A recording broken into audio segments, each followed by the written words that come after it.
los principales objetivos de los programas académicos de posgrado, ya sea maestría o doctorado, es generar el pensamiento crítico en los estudiantes o desarrollar la investigación crítica.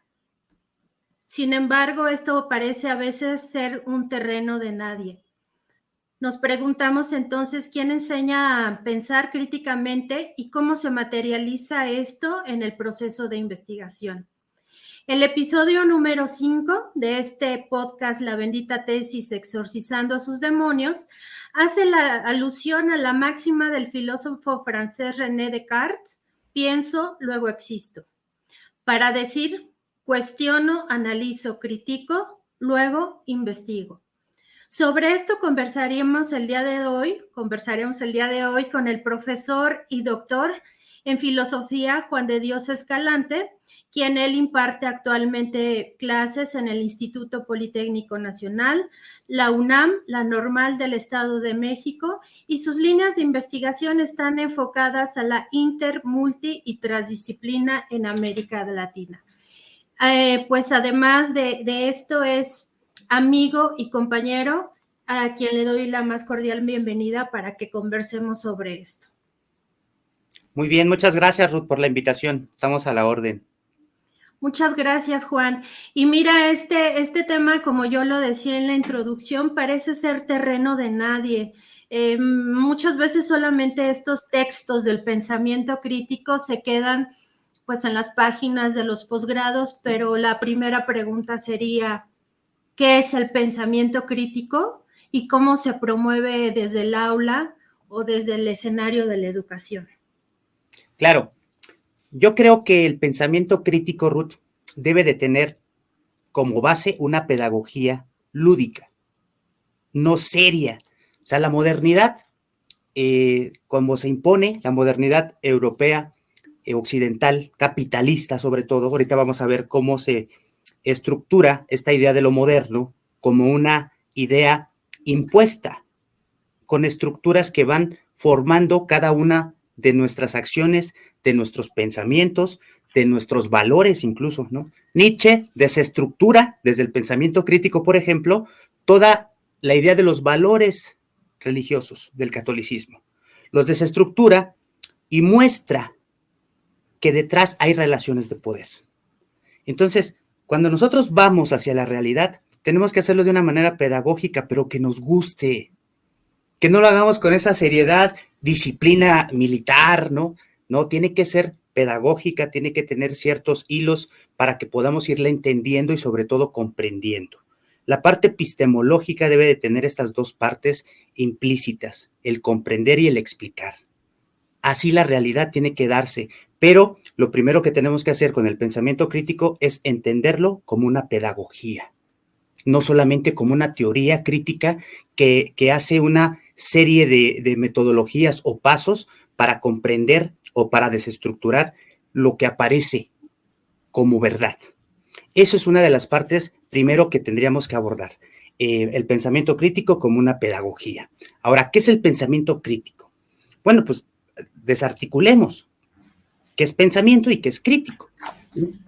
Pensamiento tiene varias, es muy polisémico, no tiene una sola vertiente. Hay quien cree que el pensamiento son las ideas, hay quien cree o estipula que el pensamiento es la historia de las ideas, hay quien cree que el pensamiento tiene que ser sociológico, hay que tiene que ser filosófico. El pensamiento es una gran casa intelectual, mental, racional, en donde se dan las ideas y aparece no solamente como una parte de intelequia, sino también como una acción. Uh-huh. El pensamiento te viene en acción, si no, se queda en el aire, se queda en el limbo, en el mundo de las ideas platónicas y no llega a la concreción. Entonces, el pensamiento crítico, en este caso el pensamiento, tiene que tener esta vertiente de la tesis 11 de Marx sobre Feuerbach, en donde dice que no se trata solamente de comprender el mundo, sino también de transformarlo. O sea, esa parte dialéctica, el pensamiento y la acción, la teoría y la praxis. Entonces, eso es el pensamiento. Ahora, ¿qué es la crítica? la crítica aparece, o lo crítico aparece como la duda radical. Y no necesariamente la de Descartes. La duda que viene desde los filósofos griegos primeros, que tiene que ver con el dudar de dónde estás, de quién eres, esa parte socrática.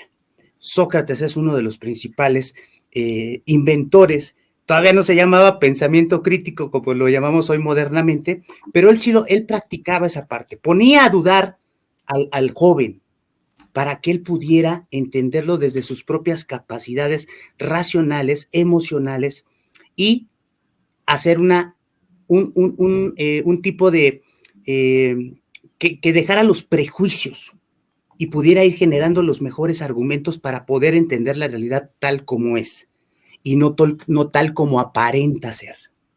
Ahí es donde está, y después Platón, ¿no? Dice, el mundo está hecho de velos, la realidad tiene velos, hay que irla desvelando, ¿no? O develando, quitar los velos de la ignorancia. Entonces, eso es la crítica, dudar de lo que aparece por encima e ir a lo más profundo. Hoy podemos decir que el pensamiento crítico es la desestructuración de diferentes formas, cada quien lo hace a su modo, desde de los franceses, ¿no? El estructuralismo, Deleuze con la deconstrucción, etcétera, etcétera. Pero el pensamiento crítico es mostrar las estructuras de poder que aparecen como verdad. Y una de las relaciones de poder que aparece como verdad dentro del ámbito académico y dentro incluso de todo el proceso académico en donde estamos inmersos, alumnos, maestros, investigadores, etcétera, aparece como relaciones de poder.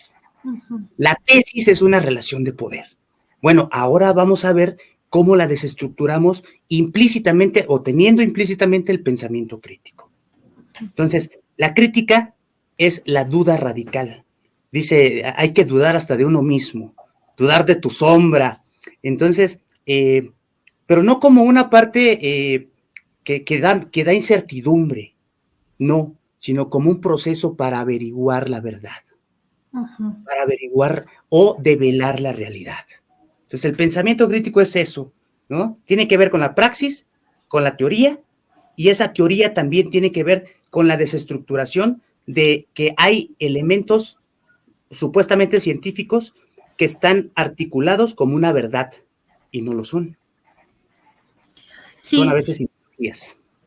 Mira, pues son varias ideas las que nos propones de entrada, una revolución en mi mente está pasando, y yo en principio diría que la perspectiva crítica en todo sentido coincido con esta idea de dudar de todo, incluso aquello que consideramos lo más certero, lo más lógico y lo más evidente, ¿no? Nada está por sentado, ni siquiera los principios científicos, como nos lo hicieron ver desde la idea del positivismo. Entonces, en el acto pedagógico, creo que la tarea de los agentes pedagógicos sería promover este cuestionamiento en todo momento. En la tesis es indispensable que se duden de las teorías que soportan nuestros supuestos y nuestras hipótesis. Sin embargo, el problema que yo veo más fuerte es que en el escenario de la universidad, como escenario de poder, se promueven ideologías, se promueven verdades, ¿no? Incluso se piensa en que ahora no importa la reflexión, esta idea de quitar la parte filosófica de muchos programas de estudio es cercenar el cuestionamiento crítico, ¿no? Parecería luego entonces que la tesis es el acto de hacer un marco teórico solamente sin cuestionar a los autores, sin dialogar y sobre todo sin que mi voz como investigador sea escuchada. Claro, es difícil y es complicado romper con una tradición fuerte que viene de que la tesis tiene que tener cierta estructura, cierta metodología, cierta seriedad, y otra vez regresamos a la parte de la seriedad. O sea, la seriedad no hace la verdad. Los niños no son serios, los niños echan desastre, juegan, ¿no? Son lúdicos. Esa es su verdad del mundo. Así ellos entienden la verdad del mundo. Y nosotros se la enseñamos desde una adultocracia, con nuestros prejuicios, con nuestras ideas, no diciendo que la realidad es del adulto y la verdad es del adulto. Entonces, con los estudiantes y los alumnos, con los estudiantes y los profesores en la tesis pasa lo mismo. Yo ya soy el que está formado, yo te voy a decir cómo debes de hacerlo. ¿Por qué? Ahí ya no hay pensamiento crítico. Tú le estás imponiendo, y esa es la relación de poder que debemos nosotros ya, desde una ética, ir equilibrando, porque no puedes romper con toda esa relación, con toda esa tradición. Esa relación no es tan sencilla de romper, pero por lo menos ya que la tengamos clara y que demos ese paso para poder entender qué es lo que somos. Para poder resolver un problema, pues primero tenemos que aceptarlo. Así Entonces, es. ese problema tenemos que aceptarlo, que hay una relación de poder y que el alumno también ya tendría que tener ciertos elementos previos al momento de llegar a hacer la tesis. Entonces, si nos damos cuenta, va todo relacionado en el campo educativo. Los programas de estudio, yo creo que el pensamiento crítico y la ética deben de estar transversalmente en todos los programas de estudio.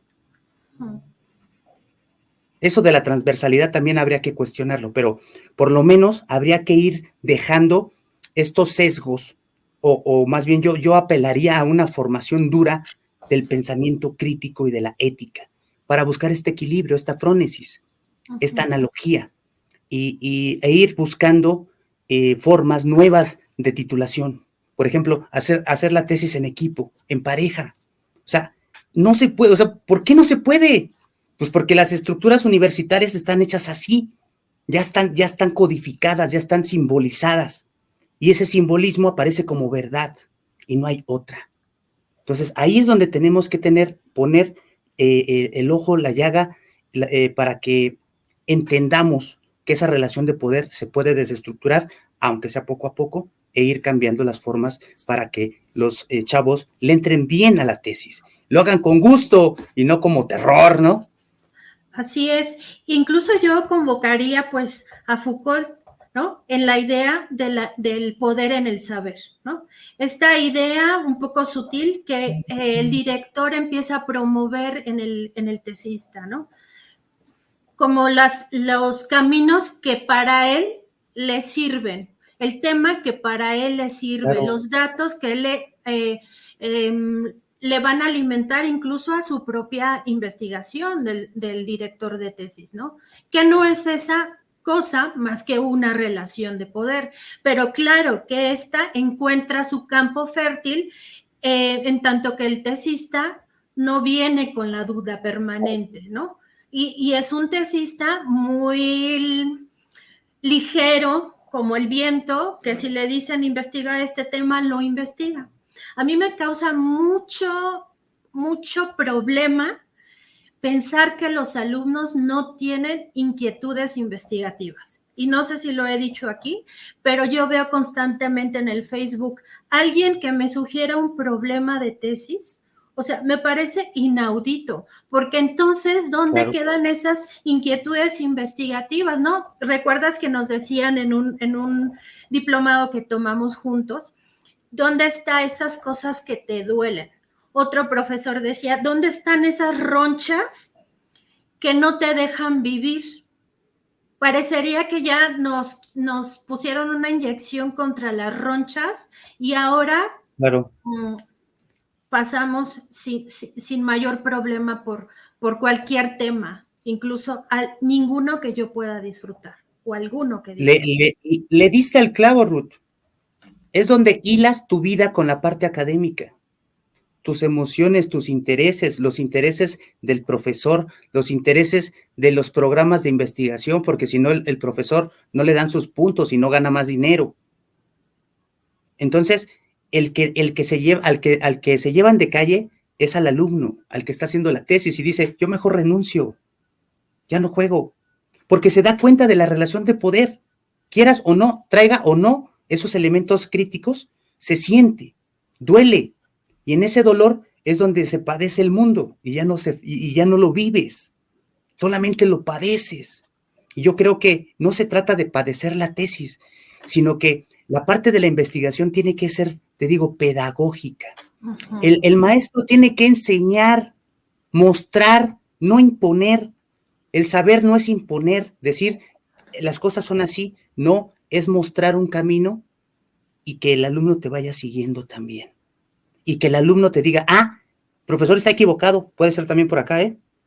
Entonces, hubo una propuesta hace unos años en una preparatoria de la universidad, creo que era la 3, la 9, en donde los maestros hacían la misma investigación que los alumnos, ¿no? Entonces, a ver, yo te doy los pasos, la metodología, y te doy la estructura de la tesis. Y ahí tú sabes cómo hacerla. No, dice, ahora tú también la vas a hacer conmigo. El alumno. Y el profesor la hacía. O sea, se calificaban todos, no nada más el profesor a los alumnos. Es decir, las pedagogías actuales tienen que cambiar, y tienen que cambiar en todas las estructuras del sistema educativo. La parte administrativa, la parte intelectual, la parte emocional. No se trata solamente de dar una materia socioemocional. Bueno, digamos, ya es ganancia, pero eso no basta. Necesitamos sensibilizar todo el sistema. Y sensibilizar es quitar la idea de que la razón solamente es acá y no acá en el corazón. No, tenemos que buscar esos equilibrios, y eso nos va a dar, o nos va a ir dando precisamente una mejor forma de vivir y no padecer la realidad. Empiezas a padecer la realidad desde que empiezas a padecer la tesis, y ya te jodiste. ¿Por qué? Pues porque así vas a trabajar. Y así vas a llegar a las estructuras ahora laborales, si llegas a tener un trabajo, ¿no? Porque casi muchos profesionistas, sobre todo de maestrías, doctorados, postdoctorados, hay una carencia de labores, no hay campo laboral.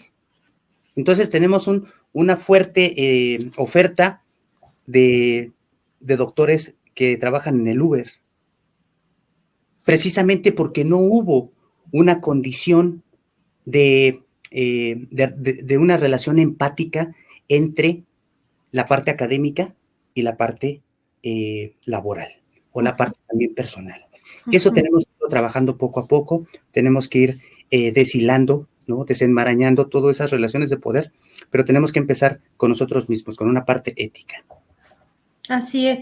Una vida más justa y que no duela, Ruth. Eso que dijiste o sea, yo recuerdo al profesor que dijo, ¿en dónde queda? Pues ahí donde duele. Pues sí, pero hoy la posmodernidad va perdiendo el sentido de todo, incluso del dolor. Ya no duele nada. Ves a una señora cayéndose con sus bolsas y raspándose y no duele. No, claro que sí duele, tenemos que ser solidarios.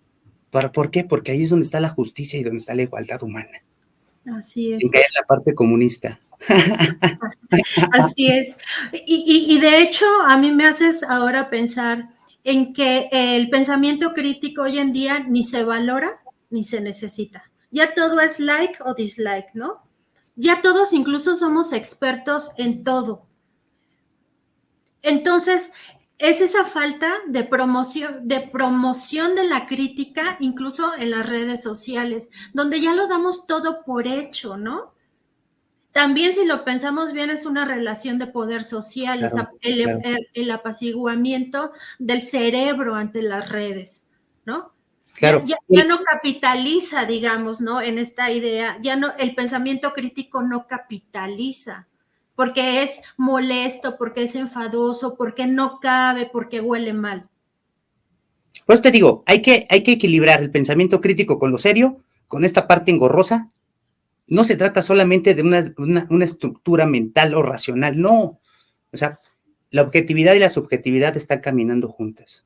Somos seres humanos, y esos dos elementos que nos componen como humanos tienen que tener valor en una parte académica. Hay muchos que se oponen, obviamente, pero bueno, ante eso es donde está también la parte política. O sea, tenemos que transgredir eso, porque no es ético. Están aprovechándose de los demás, juegan con los demás, oprimen a los demás.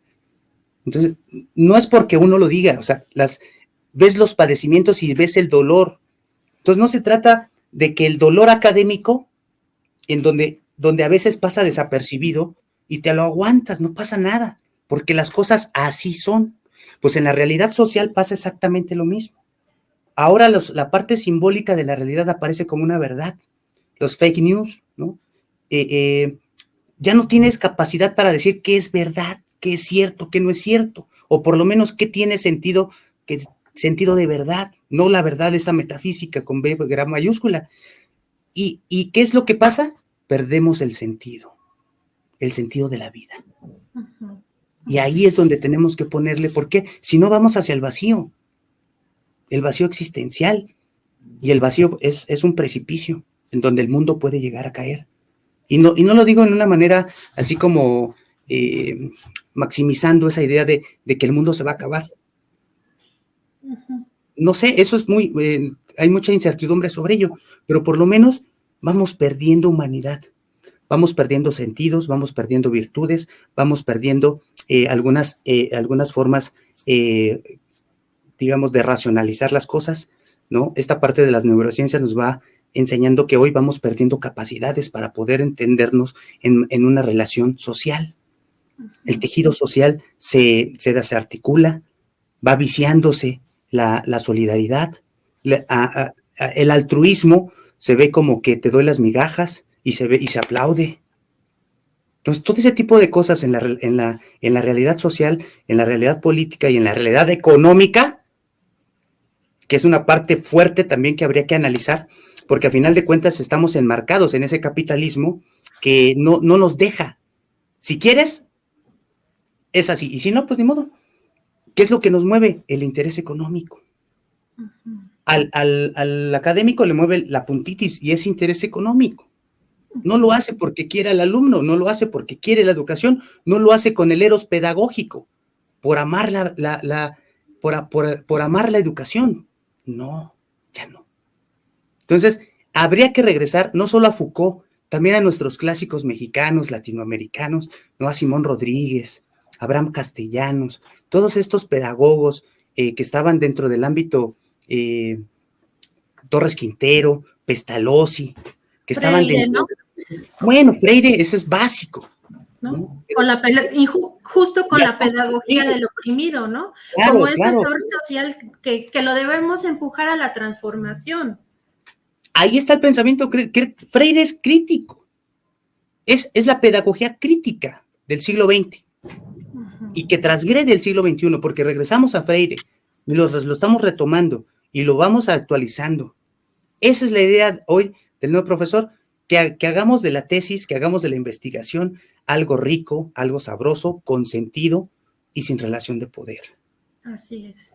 Y tocas un punto súper importante, el saber como un sentido de vida y no el saber como un mecanismo para tener un grado, ¿no? Yo por ahí creo que si el sentido de la vida se está perdiendo en lo social, creo que también el sentido de la investigación se ha tornado un lastre más que una oportunidad de conocimiento. ¿Qué nos dirías acerca de justamente de esta posibilidad lúdica que tú nos comentabas, como el juego, como el mecanismo también en el que pues sus orígenes son en el niño, ¿no? El niño que cuestiona, que pregunta, que incluso es un poco inocente.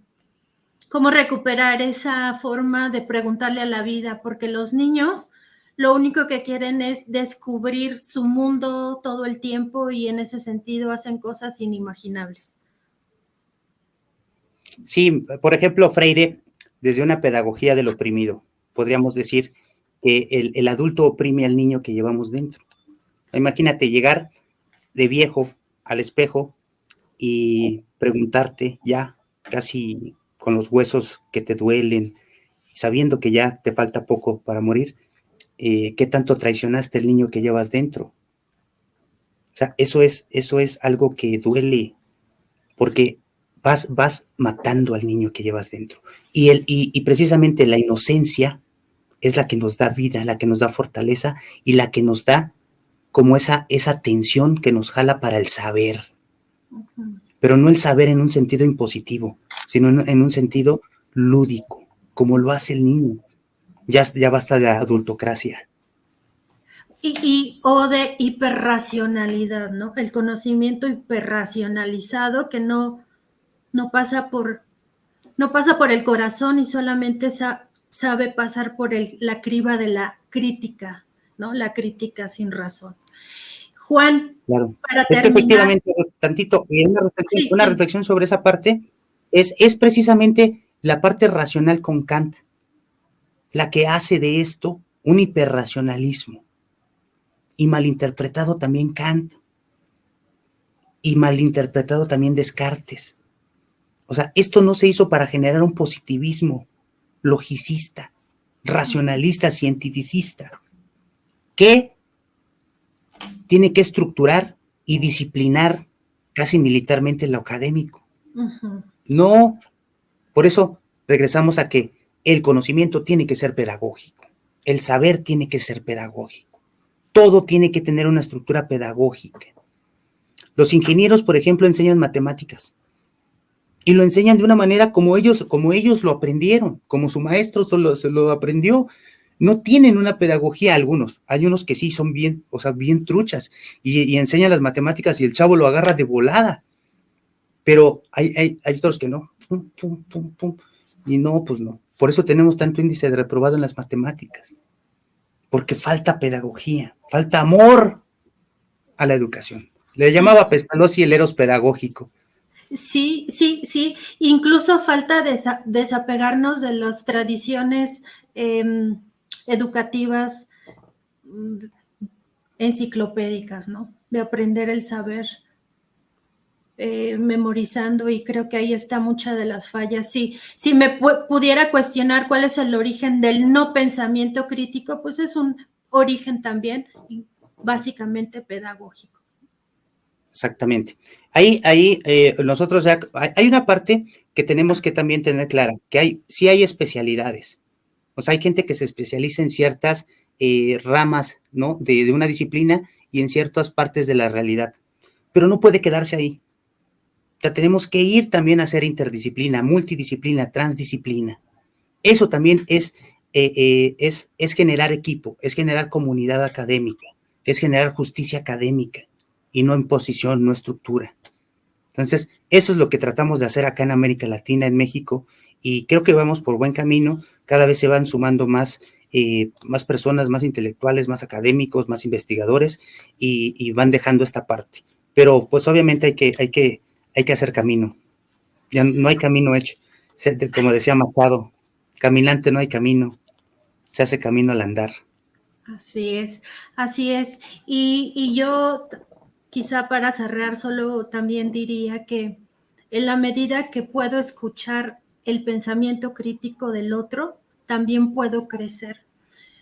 En esta justicia que mencionas tú, en esta categoría o noción de justicia, yo diría que el pensamiento crítico no es ceñirnos a nuestra verdad, no es posicionarlo sobre el otro, es escuchar y hacer conocimiento colectivo, ¿no?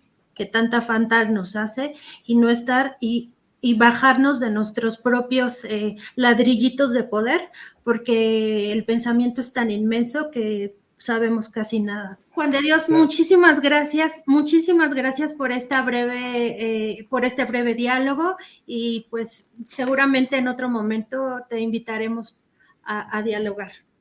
Cuando gustes, Ruth, aquí estamos a la orden. Y pues ojalá sirva para que la tesis no duela, exacto, se disfrute. Exacto, exactamente. Bueno, muchísimas gracias y un saludo a todos. Salud.